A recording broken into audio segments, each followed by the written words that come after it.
আসসালামু আলাইকুম। ফাংশনের ক্লাসে সবাইকে স্বাগতম। তো আজকে আমরা ফাংশনের খুবই গুরুত্বপূর্ণ একটা টপিক নিয়ে আলোচনা করব, অর্থাৎ ফাংশনের ডোমেন কি, কোডোমেন কি এবং রেঞ্জ কি, এবং ফাংশনের ডোমেন, কোডোমেন এবং রেঞ্জ কিভাবে নির্ণয় করতে হয়। তো আজকের ক্লাসটা তোমরা যদি ধৈর্য সহকারে দেখো তাহলে ইনশাআল্লাহ তোমরা ডোমেন, কোডোমেন এবং রেঞ্জ খুব সহজে বের করতে পারবো। তো চলো শুরু করা যাক।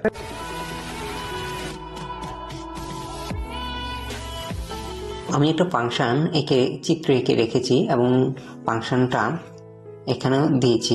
তো ফাংশনের ডোমেন এবং রেঞ্জ সঙ্গে আমরা খুব ছোটবেলায় আমরা শিখেছিলাম যে কোনো অন্বয়ের ক্রমজোড়গুলোর প্রথম উপাদান সমূহকে আমরা ডোমেন বলতাম এবং দ্বিতীয় উপাদান সমূহকে আমরা রেঞ্জ বলতাম। যেমন এই অন্যটা কিন্তু একটা ফাংশন, আমরা গত ক্লাসে এটা নিয়ে বেশ আলোচনা করেছি। তাহলে এখানে এই যে প্রথম উপাদানটা, অর্থাৎ এই ক্রমজোড়ের প্রথম উপাদানটাকে, অর্থাৎ পি প্রথম উপাদান সমূহ, অর্থাৎ পি হচ্ছে একটা domain, P Q R S এগুলো হচ্ছে কি একটা ডোমেন, এবং দ্বিতীয় উপাদান সমূহ 1 3 4 6 এগুলো হচ্ছে একটা রেঞ্জ।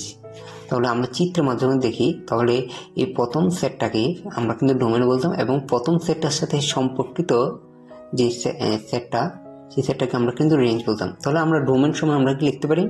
তাহলে ডোমেন ইকুয়াল লিখতে পারি পি কিউ আর এস, আর রেঞ্জ ইকুয়াল লিখতে পারি 1 3 4 6। তাহলে এখন এইভাবে কিন্তু আমরা খুব সহজে ডোমেন এবং রেঞ্জ নির্ণয় করতে পারতাম। এখন আমাদের প্রশ্ন হচ্ছে যে কোডোমেনটা কি। এখন আমরা কোডোমেনটা নির্ণয় করব। তো আমি আরো একটা চিত্র দেখাচ্ছি। যদি এই চিত্রে দেখাই, এই চিত্রে কিন্তু এ সেটে সবগুলো উপাদান কিন্তু বি সেটের সাথে সবগুলো উপাদানের সাথে কিন্তু সম্পর্কিত নয়। এখানে 1 3 9 ফাঁকা আছে। তাহলে এই সেটের ডোমেন রেঞ্জ, ডোমেন কি রেঞ্জ কি আমরা এখন, আর কোডোমেন কি আমরা এখন সেটা বের করব। তো আমি ডোমেনের সংজ্ঞাটায় চাই। এখানে একটা আধুনিক পদ্ধতিতে আমরা লিখছিলাম যে ফাংশনে এ থেকে বি, অর্থাৎ একটা ফাংশনে এ থেকে বি সেটের একটি ফাংশন হয়, তাহলে এ সেটকে ফাংশনের ডোমেন বলে। তাহলে আমরা কিন্তু এ সেটটাকে ফাংশনের ডোমেন বললাম। ডোমেনের সংখ্যা আমরা ক্লিয়ার বুঝলাম ডোমেনটা কি। তাহলে এখন আমরা কোডোমেনটা জানবো। কোডোমেনটা কি? কোডোমেনের সংজ্ঞা যদি যাই, তাহলে ফাংশনে এ থেকে বি, অর্থাৎ এ সেট থেকে বি সেটে একটি ফাংশন হয়। তাহলে এ সেট থেকে বি সেট একটি ফাংশন হয়, তাহলে বি সেটকে ফাংশনের কোডোমেন বলে। তাহলে এই পুরো বি সেটটাকে এখানে সম্পর্কিত, এ সেটের সাথে সম্পর্কিত থাক বা না থাকুক, পুরো সেটটাকে কিন্তু আমরা কোডোমেন বলবো। তাহলে আমরা কোডোমেন সমান আমরা দেখলাম যে 1 2 3 4 9 6, এটা পুরোটা কোডোমেন। তাহলে এখন রেঞ্জটা সম্পর্কে আমরা আলোচনা করবো। রেঞ্জটা কি? তো রেঞ্জটা হচ্ছে যে রেঞ্জের সংজ্ঞায় যায় ফাংশনে এ সেট থেকে বি সেটে একটি ফাংশন হয়, অর্থাৎ এ সেটে এবং বি সেটে একটা ফাংশন হলে কোডোমেনের বি এর যেসব উপাদান, এখানে কোডোমেন কিন্তু আমরা প্রত্যেকগুলো উপাদানকে আমরা কোডোমেন বলেছি। কোডোমেনের যেসব উপাদান এ সেটের প্রত্যেকটির সাথে সম্পর্কিত তাদেরকে ফাংশনের রেঞ্জ বলে।